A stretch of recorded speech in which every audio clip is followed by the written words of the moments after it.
আমি এমনিতে দাঁড়ালে আমার পার্টি 300 ক্যান্ডিডেট দিলেও একটাতেও পাশ করতে পারি কিনা কে জানে, কিন্তু যদি কোনোভাবে 1% 2% ভোট পাই তার মানে 3টে বা 6টা সিট পাবো।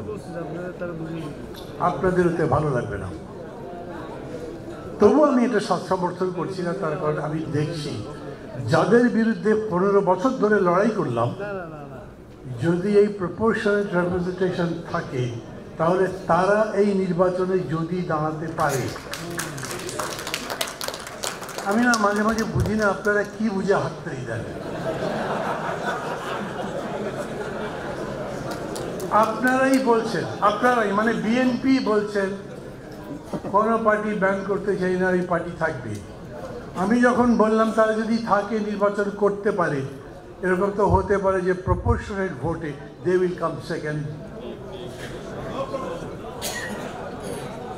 এই জন্যেই আমি বলছি সংস্কার এরকম একটা বিষয়, এটা তো শুরুও নাই শেষও নাই, সর্বসময় সংস্কার চলবে। একটা যে কোনো বিষয় বা বস্তুর উপরে কাজ করবার জন্যে সংস্কার সবসময় কার্যকরী হয়। মাঝে মাঝে যখন দেখি যে কেউ কেউ বলে সংস্কার শেষ করে তারপরে ভোট, তখন আমার মনে হয় জিজ্ঞেস করি ভাই শেষটা কোথায় করবেন, এটার শেষ কই, কি হলে শেষ? আপনি একটা রিলেটিভ এজেন্ডা বলতে পারেন, আপত্তিভাবে এই সময়ের জন্য সংস্কার এতদূর আমার দরকার।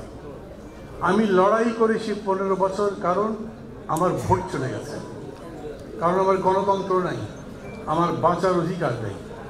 আমি যদি ওই দেশ ফিরে পেতে চাই, যেরকম এই রক্তের মধ্যে যে স্লোগান উঠল নতুন বাংলাদেশ চাই, নতুন বাংলাদেশ যদি চান তাহলে দেশে গণতন্ত্র লাগবে, সেজন্যে ভোট লাগবে, এমন একটা ভোট যেটা সবাই গ্রহণ করতে পারে।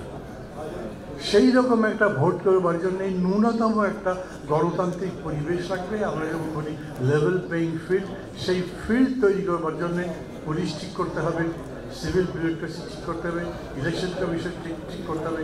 আমি বলি এটা মিনিমাম।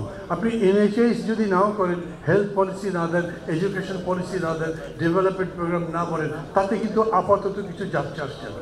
আপনার ভোট দরকার, এটা হলো ইমিডিয়েট প্রেফারেন্স। আপনি অন্তর্বর্তী সরকারকে বলবেন তুমি এইটা করো, সবার আগে তোমার এটা কাজ। এই জন্যই বিএনপি যখন বলে যে নির্বাচনের রোড ম্যাপ চাই, অনেকে বোঝে আবার বোঝে না, সমর্থন করে আবার করেন। যে প্রথম ভোট কী বলে, এই সরকার যেতে না যেতেই বলেছে 3 মাসের মধ্যে ভোট দেন। ভাবছে এত লাফালাফি করছেন কেন ক্ষমতায় যাওয়ার জন্যে? 3 মাসের জায়গায় 6 মাস বলেছেন, তখনও বলেছে, তবু তো ছাড়ে না। তারপরে গিয়ে বলেছে যৌক্তিক। আর আমি বলছি যদি ওই রকম করে বলতে পারতেন তোমার কাজ হচ্ছে ভোটটা করা, এই ভোটের জন্য এই করতে কতদিন লাগবে তোমার, সরকার বলবে তার কতদিন দরকার। আমি তো পুলিশ ঠিক করতে পারবো না, আমি তো ক্ষমতাই নাই। আমি সিভিল বিউরোক্রেসি ঠিক করতে পারবো না।